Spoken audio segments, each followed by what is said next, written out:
Game dev takes twice the amount of time you think it will. So if you're gonna create a game in Make a month, plan to finish it in about I'll give you 10. the exact same advice, but with a different. Apparently, the main tip for game development is to start small. That's why I'm making a survival roguelike multiplayer casual first-person shooter tactical simulator farming co-op and MMO. I'm making a game about building bridges. I'm Mustache Penguin, welcome to the devlog of my Unnamed Bridge Game. What's the game? The idea is to build bridges with your cards. Cards are cool, bridges are cool, so cool idea. We're all out. It's a roguelike deck builder where each card is a bridge piece, and in each level you have to connect two sides of the map. As the game goes, there will be more tile types like lava, more bridges, and stuff to mess with the environment. The game style I'm thinking is something minimal, like Minimetro and Minimotorings. They combine their game elements, creating a nice experience. This combination of elements is called juxtaposition. And no, I'm not making this up. Check out Designing Games by Tynan Sylvester if you want to learn more about this game. Great book, by the way. Sylvester, maybe. Anyways, just to give you an example of a bad juxtaposition, look out Last with a Stardew Valley soundtrack. Hello, my friend. Finally, to the development. My goal for month 1 is a working prototype. I need a map, cards, and a system that handles how they interact. It's time for Fast coding montage. The map was straightforward, just a grid of tiles. I coded the cards using Mixamo video to recreate Lotus 2, and when I say using, I mean using. Thank you Mixamo, link in the description. I added 4 possible shapes for the bridges, and an entrance and an exit on the map. Then I added some tile variety. Basically, I added water, mountain, and lava. Water does nothing, mountains will do something, lava destroy bridges. How? I don't know.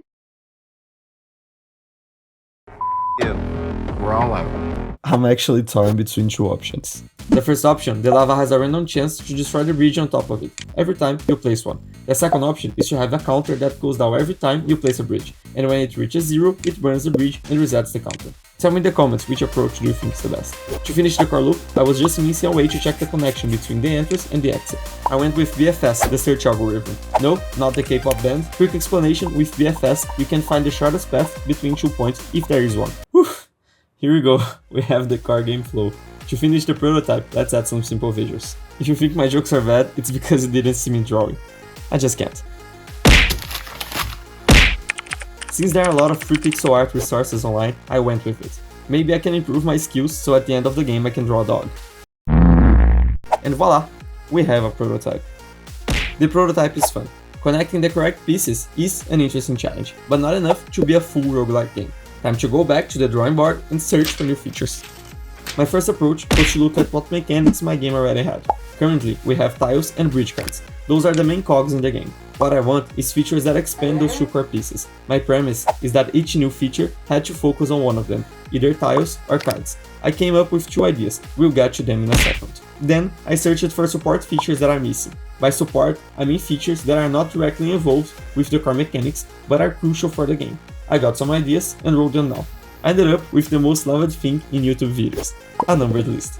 Let's go one by one. Quick side note, I'm trying to improve my child drawings, so you'll see that I change a lot as the development goes on. I'll show the current state at the end, back to the numbered list. I wanted a system that lets you change your cards, adding upgrades, rotating them, changing their shape or material. That's where stations come in. You place a card, press the button and... as I said, you press the button and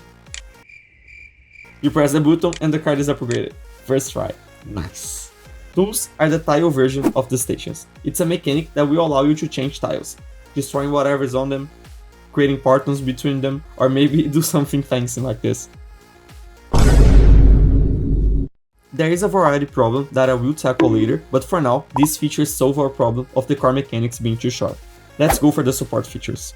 Since maps are the challenge of the game, they need to have a level progression. While testing, I figured out 3 things that change a map's difficulty. So here's another numbered list. The vertical distance between the entrance and the exit, the horizontal distance between them, and the tiles distribution. The first 2 are pretty easy to tweak. We can increase the map size as well as set minimal distances between the entrance and exit, but creating a nice tile distribution is the elephant in the room. My first thought was that I needed some kind of procedure generation. Quick explanation, procedure generation is using an algorithm to create different results, and you can actually use it for anything. I decided to try some Perlin noise, thinking we could have small areas of different tiles on a map, like a biome, and the results were Horrible. The tiles were too random, the levels were not following a progression curve, more like a random curve. I thought about post-processing the map. Since water tiles are what make the tile distribution easier, I could add water sequences over the map, like rivers, and depending on the level there would be more or less rivers. This way, I could increase the chances of the hard tiles appearing, since I would just add the river after. It did improve the generation, just not enough for me to be satisfied, but I was already spending too much time on it, so I left it like this for now. With the addition of tools and stations, I needed a place for you to get them, and when I say get, I mean buy them. Capitalism. That's why I added a simple shop after each level, so you could spend your money. A perfect hook for our final numbered topic, the economy. The game's currency is called bolts. It's pretty trash at the moment. I didn't mention it before because I was just adding random costs to the cards and you would spend it as you play it without any real consequence.